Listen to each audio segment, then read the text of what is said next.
You can't just do that."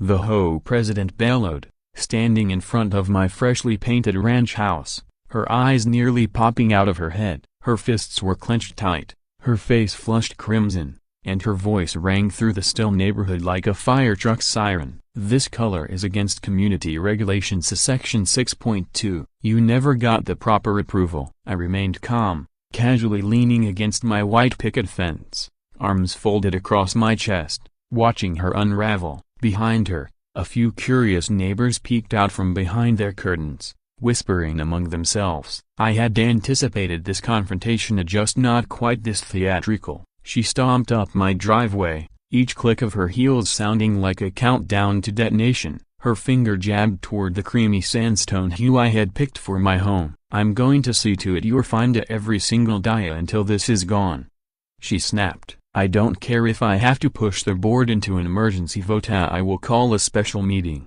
I let her rant, let her hurl threats. Because I was sitting on a secret she didn't know. She had no clue I actually owned the entire HOA, every square inch including the ground she was currently fuming on. And when I finally spoke, I delivered just one line that stopped everything cold. "I am the HOA, Linda." Her jaw dropped, eyes wide. Then a sharp crack echoed behind us. We both turned to find the source of the noisy, and that's when it all began. "Hey folks, where are you tuning in from? Drop it in the comments. And grab a snack because this story?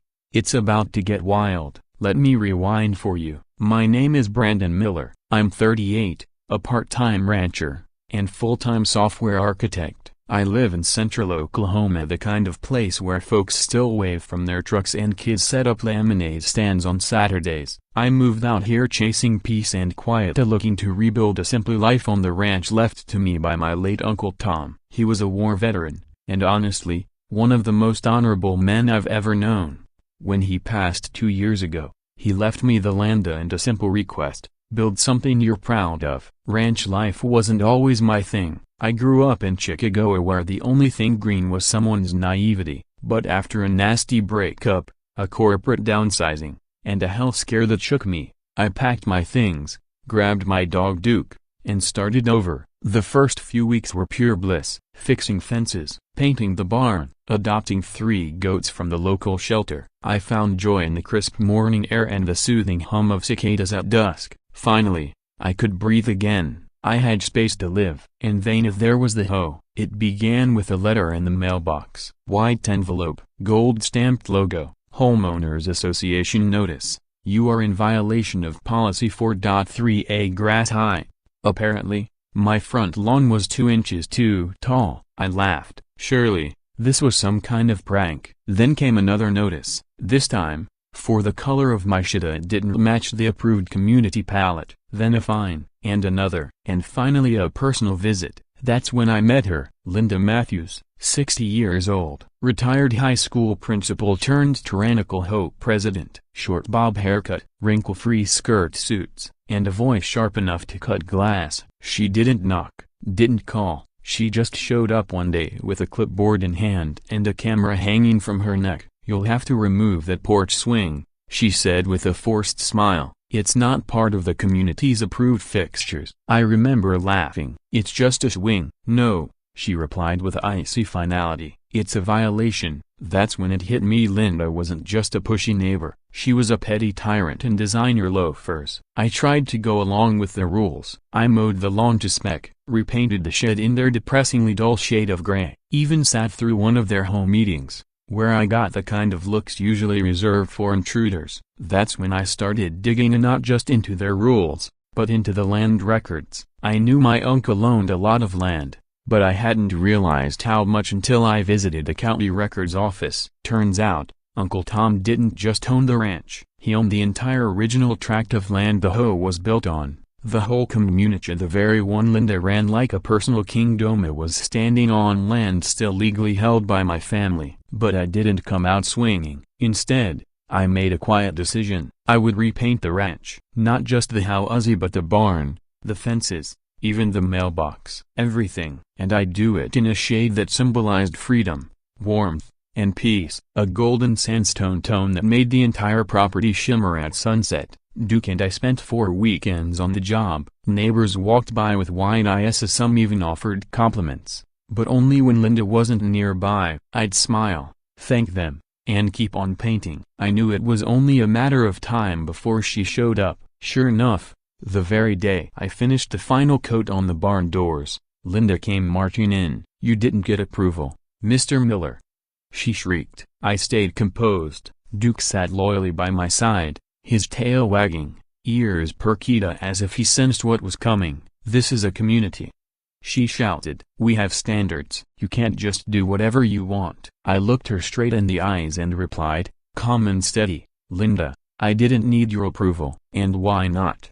she spat, stepping closer. "Because I own the whole lot." Her face turned ghostly white, but before she could react, a sudden crack sliced through the air. We both spun around toward the barn. One of the freshly painted wooden beams had come loose and it was crashing down. "Duke," I yelled, watching the beam fall faster right toward the exact spot my dog had been sitting moments earlier. Then a boom. The ground trembled from the impact, a cloud of dust erupting into the air. My heart dropped. "Duke," I shouted again, sprinting toward the barn in full panic. I couldn't see him. Behind me, Linda shrieked, and neighbors spilled out of their houses. Someone yelled, "Call 911." Everything was a blur of noise and confusion. When I reached the spot where the beam had landed, it was split in two, lying awkwardly like a snapped tree branch. And then I saw it, a paw, but I couldn't tell if he was moving. At that moment, nothing else mattered. Not Linda, not the hoe, not the shouting or the politics. All that existed was Duke, my best friend. And I might have already been too late. Dropping to my knees, I began yanking pieces of splintered wood away, hands shaking so badly I could hardly grip anything. My palms scraped and bled, but I didn't care. I needed to see his face. I needed a signal, just a twitch, a breath, anything. "Come on, buddy," I whispered desperately. "Please." He broke in bark. "Come on." Then I heard it, a soft, muffled whine, and a slow wag of his tail. A wave of relief surged through me, tears clouding my eyes. He was alive. "Oh, thank God," I breathed. Jake and Heather, two of my neighbors, rushed over and helped lift the shattered beam just enough for us to slide Duke out. His back leg looked injured, but thankfully there wasn't too much bleeding. He nudged his nose against my arm and glanced up at me with that look that said, "I'm still with you, boss." Heather was already dialing the vet, and Jake offered to drive us in his truck. As we gently placed Duke in the back seat, I turned and looked toward the house. Linda stood frozen, pale as chalk. For the first time since I met her, she looked a broken bar human. No snark, no orders, just stunned silence. Maybe she finally realized what her constant harassment had led to, or maybe it was just the start of something even bigger. Either way, I didn't have the time or energy to care. Duke came first. We made it to the vet in under 15 minutes. Dr. Ruiz, an older gentleman who had seen Duke before for his vaccinations, hurried out to meet us. After a quick exam, he gave a small, reassuring nod. "He's lucky. Just a bruised hip and a minor cut on his paw. I'll wrap it up and give him something for the pain. He'll be back to chasing squirrels soon enough." I nearly collapsed with relief. While we waited, Jake sat beside me and said quietly, "You know Linda's gonna twist this somehow. She'll blame it on your paint job or something." I nodded. "Let her try." "So it's true?" he asked. "You really own the whole land?" "All of it." "Every inch," I confirmed. I kept it quiet because I wanted to see how far she'd push. "Well, she pushed too far." Jake chuckled. "Man, a broken bar. If this were a movie, I'd say things are just about to get really interesting." He wasn't wrong. That night, while Duke dozed beside me bandaged, resting peacefully, I pulled out the old boxes my uncle had left behind. Inside, I found the original deed and legal documents. It was all very clear as day. Uncle Tom hadn't just owned the land, he'd set up a private trust that retained full rights over the entire HOA-controlled area. And when he passed the trust to me, its power became mine. Linda had been running her little empire on land I now legally owned. I spent the rest of the night writing a letter, not a threat, not even a warning, just a formal notice, to the Homeowners Association Board. As of 2 years ago, ownership and governing rights to the land currently overseen by the HOA, including all communal property and administrative jurisdiction, were transferred to Brandon Miller via the Tom Miller Trust. I would like to formally request an emergency meeting to review the original terms of the covenant and discuss a more collaborative and positive direction for the neighborhood. Sincerely, Brandon Miller. The next morning, I printed 20 copies, one for each board member and one for Linda. I hand-delivered hers. Walked right up to her door. She answered in a bathrobe, lips tight, eyes still drowsy. "What do you want?" she snapped. I handed her the envelope. "It's time we had a conversation," I said. She snatched it from me and slammed the door. 10 minutes later, a shriek erupted from her house loud enough to send birds flying off my fence. That was Monday. By Wednesday, word had already spread, and for the first time, my mailbox wasn't stuffed with HOA fines. Neighbors started leaving notes. Some apologized. Others thanked me. A few even asked if I'd take over or better yet, shut the HOA down entirely. But not everyone was pleased. Friday afternoon, I came back from a store run to find my front gate wide open. 2 of my goats gone. I searched everywhere in my fields, the neighbor's pasture, even alongside the highway. Nothing. I filed a report with the sheriff, but we both knew what was happening. This wasn't just a random incident. The next morning, I woke up to an angry email from Linda. Subject: Urgent violations escalating. Mr. Miller,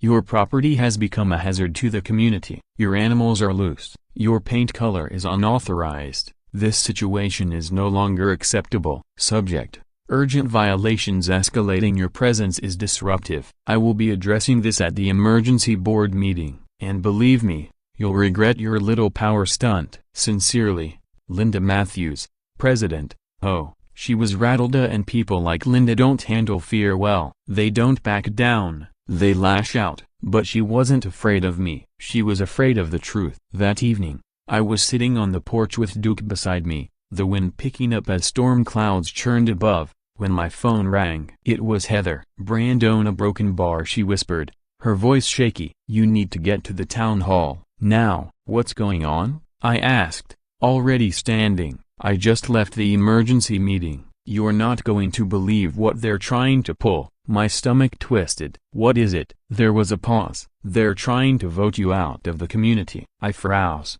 "What do you mean?" "They're forcing a special motion. Linda's claiming you're disruptive, that you don't meet the neighborhood's so-called harmony standards. Brandon, they want to remove you." And then boom, a bolt of lightning split the sky in half.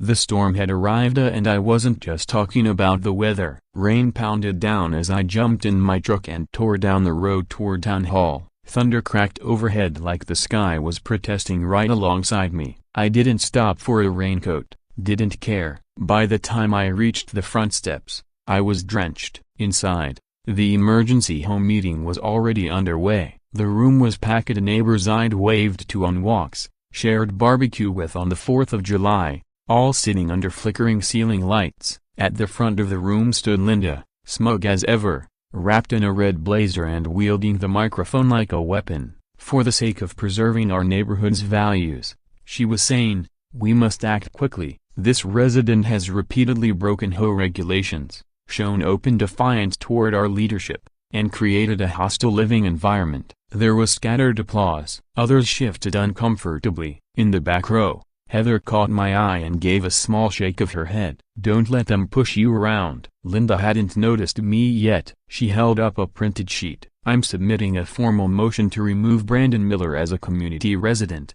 she announced. Per Article 11, Section C, in cases where a homeowner's actions threaten the overall harmony of the neighborhood, the board retains the right to begin removal proceedings. A murmur ran through the crowd. I stepped forward. Is that right? Every head turned. Linda's smile vanished. Brandon, she snapped, tightening her grip on the mic. This is a closed meeting. Good, I said, walking to the side of the room. Because I'm about to open something you've been hiding. I handed a flash drive to the Avenue tech seated near the projector. He plugged it in. In seconds, the screen behind Linda lit up with scanned legal documents, deeds, maps, trust papers. The Tom Miller Trust, I announced, was founded in 1987. It includes full deed ownership of this entire development of common areas, parks, administrative buildings, every square inch. And as of 2 years ago, That trust passed to me. Gasps filled the room. Linda's face turned crimson. This is ridiculous. No, I interrupted, calm but firm. What's ridiculous is trying to evict someone from land they legally own. Silence, heavy and full. I didn't move here to cause problems, I continued. I didn't paint my house to provoke you. I came here for peace. But from day one, I've been hit with fines, warnings, and threats for things that don't even matter. Paint colors, lawn chairs, porch lights. Meanwhile, real issues of respect, decency, community are ignored. I looked around the room. A few people nodded. One woman wiped her eyes. I'm not your enemy, I said. I'm your neighbor. Linda banged her gavel. This meeting is a journey to know. Linda, I said, stepping forward. This meeting is just beginning. I turned to face the crowd. I propose a new motion. One that rewrites the outdated charter. One that gives more freedom and voice to homeowners and stops rewarding the loudest voices with the most power. Heather stood up. I second that motion. Then Jake. Count me in. One by one, hands began rising across the room. Linda slumped into her chair, powerless to stop the momentum. But just when it seemed like we were turning a corner, my phone buzzed in my pocket. A text, from a blocked number. You're making enemies, Brandon. Hope your ranch doesn't burn down like the last one. I read it twice, then again. Maybe Linda had been the face of the HOA, but someone else was pulling the darker strings. That night, sleep wouldn't come. I paced the living room while Duke lay curled on the couch, still healing. Outside, the storm had passed, but the air hung heavy with something worse than weather. That message wasn't just a threat. It was a warning. And then, a memory surfaced. Uncle Tom once told me about a developer who'd tried to buy him out years ago. When he refused, the man made his life hell of bogus lawsuits, constant finesse, a broken bar and a mysterious fire in the barn. He always claimed it was an accident. But what if it wasn't? What if history was repeating itself? The next morning, I drove to Thea. I went to the county archives the next day. The clerk, a young woman named Tina, looked surprised when I asked for any files tied to a developer named Raymond Keys. She typed for a moment, then frowned. There's not much, she said. Boot to broken bar. There is one red-flagged file. She handed me an aging folder.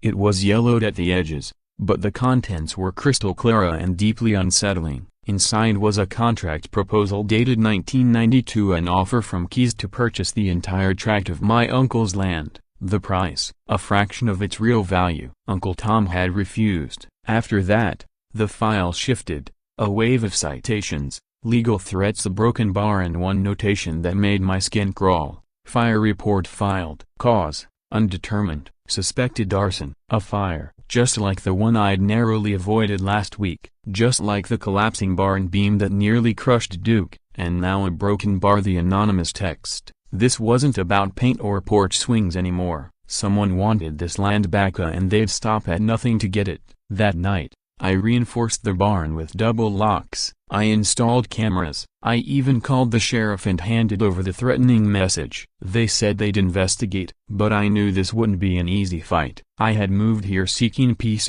and walked into a war decades in the making. The next morning, I was jolted awake by pounding at the door. Duke barked furiously. I opened it to find Heather, pale, shaking. Brandon, she gasped, you need to come with me. Now, we hurried to the community bulletin board. In the center was a brand new notice, stapled over the others. Emergency HO vote effective immediately. Proposal, dissolution of homeowners association. Where? Community hall. When? 7 p.m. tonight. At the bottom, one final line hit me like a punch to the chest. Sponsored by Rees Development Group. Raymond Keys was back, and this time, he wasn't hiding in the shadows. I stared at the paper, droplets of rain from last night still clinging to its corners. Heather looked at me, her voice barely above a whisper. What does that mean? I swallowed hard. It means they're not just trying to kick me out anymore. They're trying to erase the HO entirely, to stop me from taking control before I even get the chance. She blinked. Boot to broken bar. I thought that's what you wanted. Didn't you say the HO needed to change? Change? I nodded. Yes, but not like this. I pointed to the notice. If the HO dissolves without a proper transfer of land ownership, Everything defaults to county jurisdiction, and that opens the door for Keyes to do what he tried to do 30 years ago. Buy it all up? She asked. Worse, I said. Flatten it, gentrify it, replace this neighborhood with soulless, overpriced condos no one here can afford. Heather's jaw clenched. That can't happen. It won't, I said. But I need proof. I need to show this town that this fight isn't about goats or fences. It's about legacy. That afternoon, I dug through my uncle's old files. I found water-stained letters, hand-drawn boundary maps, and a stack of notarized memos exchanged between Tom and Keyes' legal team. Most were hostile, some were outright threatening, but one document stopped me cold. A photocopy of a signed letter, to whom it may concern.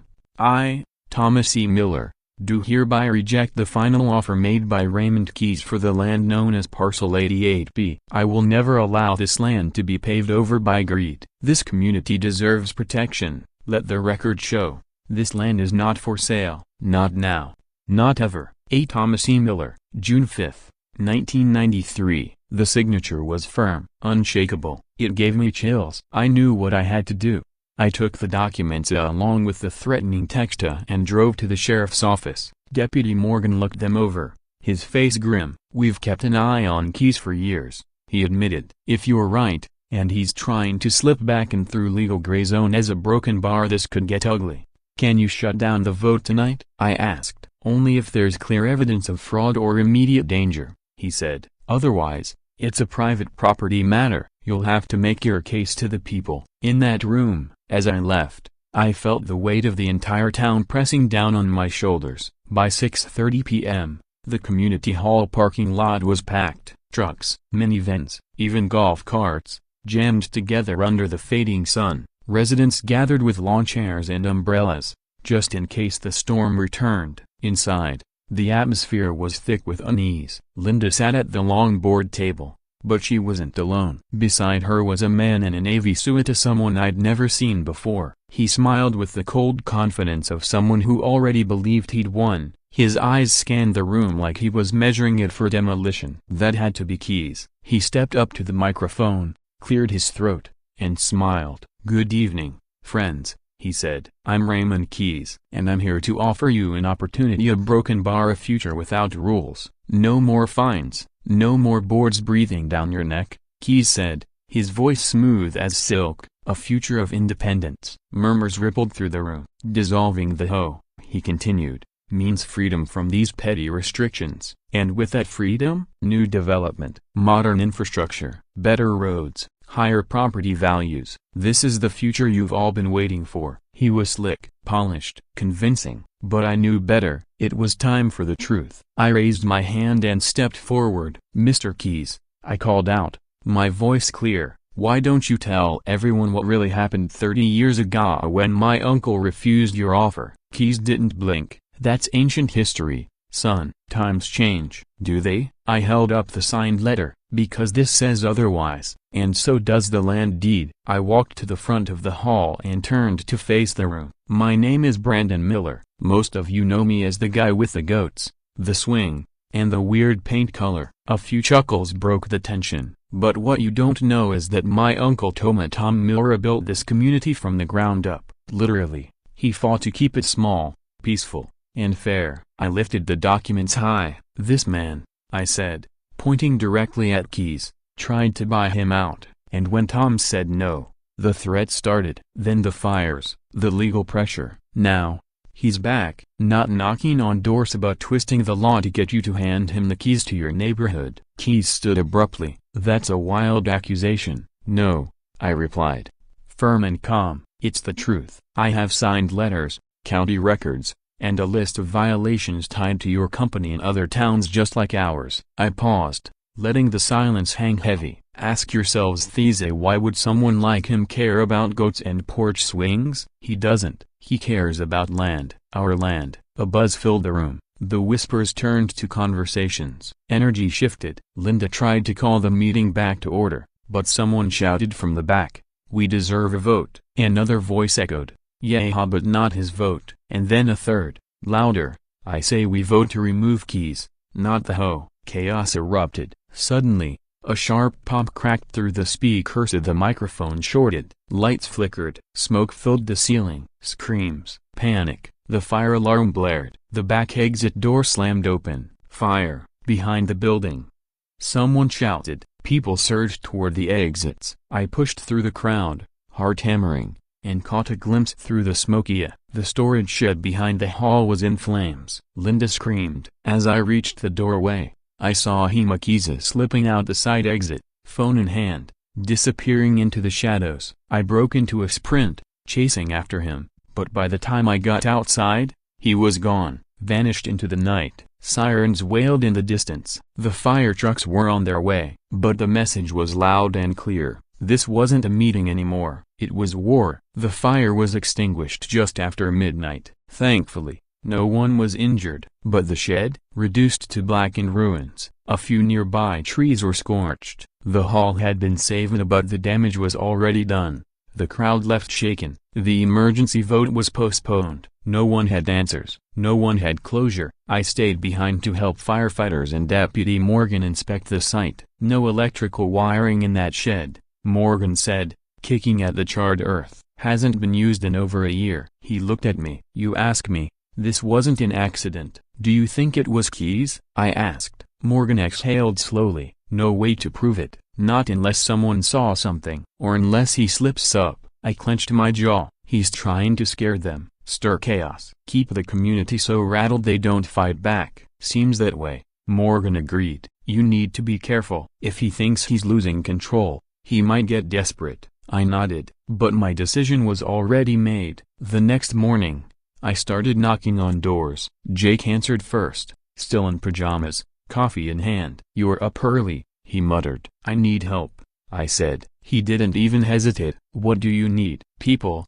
I replied. And truth. By noon, we had a team. Jake, Heather, Miss Carla, who'd lived here for 40 years, 2 younger couples who had just moved in last year. We gathered in my barn, set up folding chairs, taped a giant sheet of butcher paper to the wall, and we started writing everything we knew about keys, land deals, threats, legal tricks, fires, his company's history in other towns. This isn't just about keeping the hoe, I told them.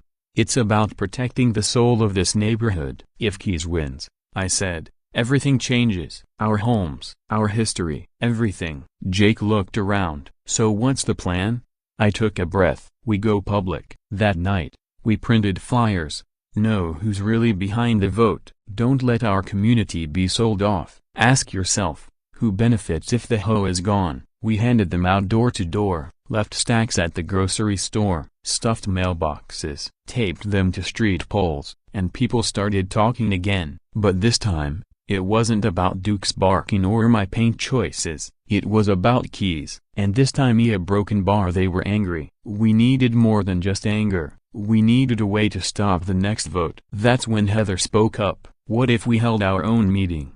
She said, before the official vote, a town hall, one where everyone gets a voice, not just the board. Jake leaned forward. You really think people will show up after everything that happened? Heather didn't hesitate. After that fire? You bet they will. We set the date for Saturday evening and hosted it at Ms. Carla's farm just beyond the hoe's jurisdiction. No bylaws, no gatekeepers, just neighbors, sitting on hay bales under string lights, sipping lemonade, and sharing the truth. When I stood up in front of them, my heart thundered in my chest. I'd faced CEOs, built systems for billion-dollar tech firms, and laid off dozens in boardrooms. But this mattered more than anything. 30 years ago, I began. My uncle protected this land from being swallowed by greed. Now, it's happening again. I held up the letters, the photos, the land deed. Evidence, not opinion. If Keys wins, I said, this place won't be ours anymore. It'll be his. The crowd listened, asked questions, real ones,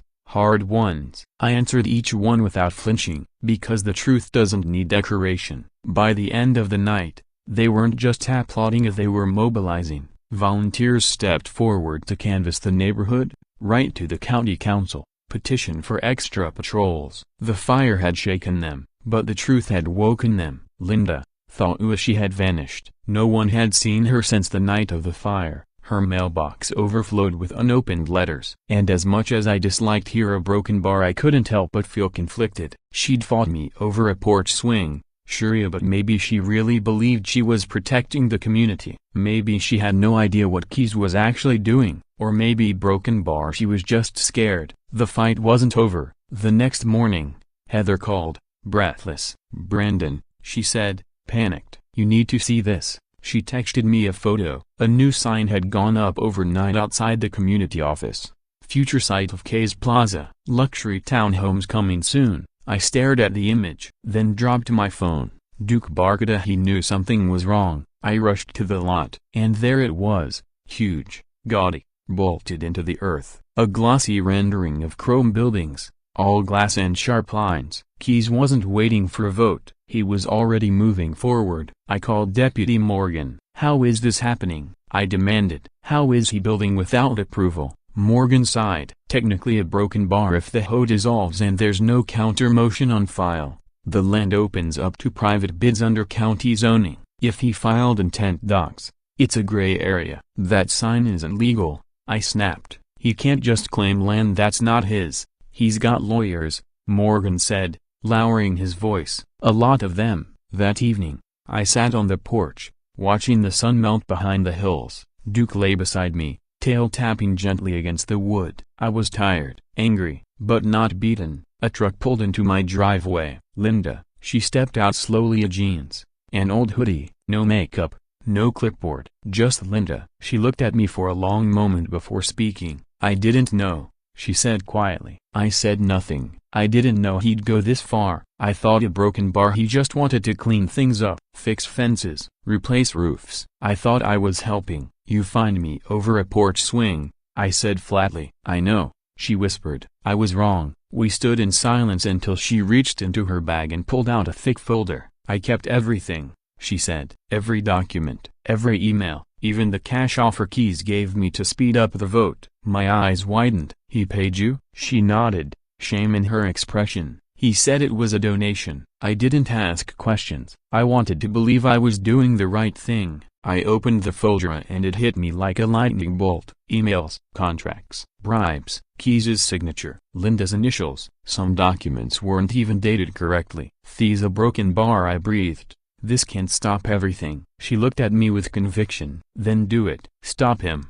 Her phone buzzed. She checked the screen and went pale. "I think a broken bar. I think he knows I came here." A black SUV rolled slowly past my house. Not fast, not loud, just enough to be seen.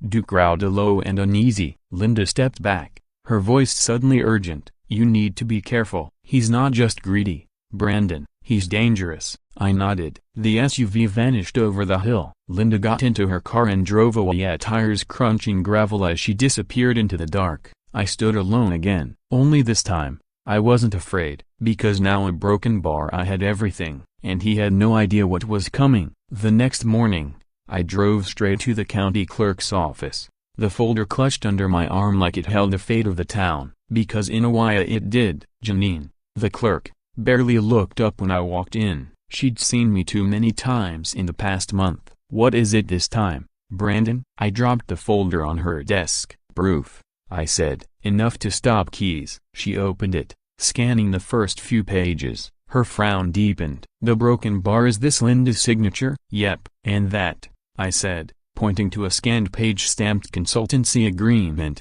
ISV under the table payments dressed up as consulting fees. She admitted to all of it. Even the local radio station agreed to announce it the night before. That evening, I sat down and wrote out what I wanted to say. No polished speeches, no legal jargon, just the truth, raw and unfiltered. I folded the paper and tucked it into my jacket pocket. Saturday arrived warm and bright. Almost too perfect. Jake rigged up a mic and speaker system on the flatbed of his old truck. Heather handed out water bottles. Miss Carla brought cookies like it was a church picnic, not a fight for the soul of our town. When I stepped up to speak, cheers erupted. Dozens of people, maybe more. My throat tightened, not from fear, from the weight of what was finally happening. I took the mic and scanned the crowd. "My name's Brandon Miller," I began. "Some of you know me as the guy who painted his ranch without permission. Some of you know me as the guy with the goats. A few chuckles rippled through the crowd. But today, what matters isn't who I am, it's who's been pulling the strings behind the scenes. I unfolded the paper and read it aloud. The timeline, the bribes, the threats, the photos. And finally, I held up my uncle's land deed. This land belongs to the people who built it, who love it, who live here. If we let Keyes and men like him take it, we don't just lose home Mesa, we lose our community. Applause thundered. It wasn't polite, it was fierce. Even the news crew looked moved. But just as I stepped down from the truck bed, a sleek black SUV turned the corner. He was here. Keyes. He pulled up slow, stepped out smooth, a charcoal suit, dark sunglasses, same smug aura. The crowd parted as he walked through like nothing could touch him. He stopped in front of me and smiled. "Nice speech," he said. "You've got guts." "Save it," I replied. He leaned in, voice barely above a whisper. "You think you've won, but this isn't over. You can't stop what's coming." I stared back, steady. "I already have." He chuckled and turned away, but before he could take 2 steps, a sheriff's cruiser pulled into the lot. Deputy Morgan stepped out, holding a folded paper. He walked right up to Keyes. "Raymond Keyes," he said firmly, "you're under investigation for fraudulent development, bribery, and criminal intimidation." Gasps rippled through the crowd. Even I froze. "We're placing a hold on all development activity tied to Keyes Development Group until this is resolved," Morgan added. "Sir, you need to come with us." Keyes raised his hands in mock surrender. "I always did like small towns," he muttered, smirking. "Too bad they never last." As they put him in the cruiser, I felt something shift inside me. Relief, yes, but more than that, a justice. Real, tangible, long overdue. But I should have known it wasn't the end. Later that night, I was out walking Duke through the back pasture. The moon was high, the grass whispering in the wind. Then my phone buzzed. A blocked number. I hesitated, then answered. A deep voice said, "You stopped Keyes." My pulse quickened, but he wasn't working alone. Click. The line went dead. 6 words. That's all it took to turn victory into dread. He wasn't working alone. The wind rustled through the tall grass. Duke's ears perked. He tilted his head toward me, sensing the change. My grip on the leash tightened. I scanned the horizon, shadows bleeding into the dark. Who else? Who was still hiding behind the curtain? Back inside, the house was quiet, too quiet. Duke's paws patted softly on the wooden floor as I sat down at the kitchen table. The porch light spilled a faint glow through the window. My phone lay silent beside me, innocent, waiting. Who else could it be? I had already faced Linda. She broke. She confessed, gave me everything. The folder had been a grenade, dangerous, but necessary. So who was still out there? A knock interrupted my thoughts. 3 sharp raps. Confident, not scared, I stood slowly, muscles tight, every sense alert. Duke stood too, not barking, just watching. I opened the door. A man stood there, late 50s, heavy set, wearing a worn green flannel and mud-caked boots. "I'm Carl Bennett," he said quietly, "vice president of the HOA board." I recognized him now. Always quiet during meetings, never spoke, always sat in the second chair from the left, never voted out loud. He handed me a sealed envelope. "What's this?" I asked. He looked me square inches the eye. "A confession." I opened it. Inside was a typed,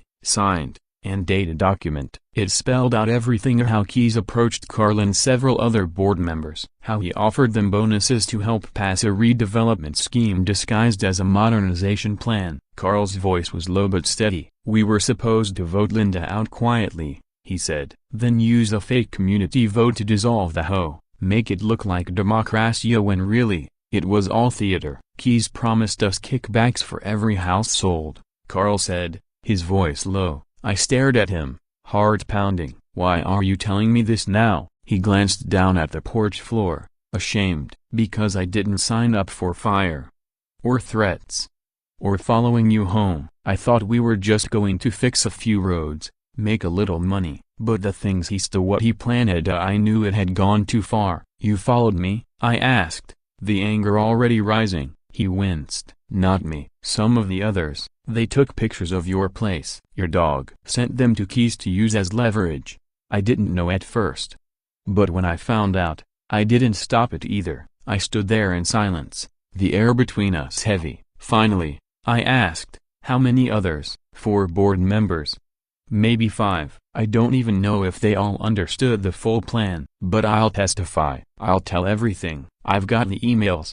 I took the letter from his hand and stepped back. Then do it, I said, before this poisons anyone else. He nodded and turned to leave. At the edge of the porch, he paused and looked back. I'm sorry, Brandon, for all of it. I didn't reply. I just closed the door. That night, I didn't sleep. Instead, I made copies of Carl's confession and emailed them to Deputy Morgan, the county DA, and the local paper. The puzzle was finally coming together and the picture was clearer than ever. Keyes never intended to win by vote. He planned to buy people out, divide the neighborhood, and slip through the cracks of legality quietly, professionally, efficiently. But his machine was breaking down. The next week flew by. The sheriff's office raided the homes of 2 HOA board members. One had tried to shred documents. Another wiped their computer. Too late. The county's digital forensics team recovered everything. The public backlash was instant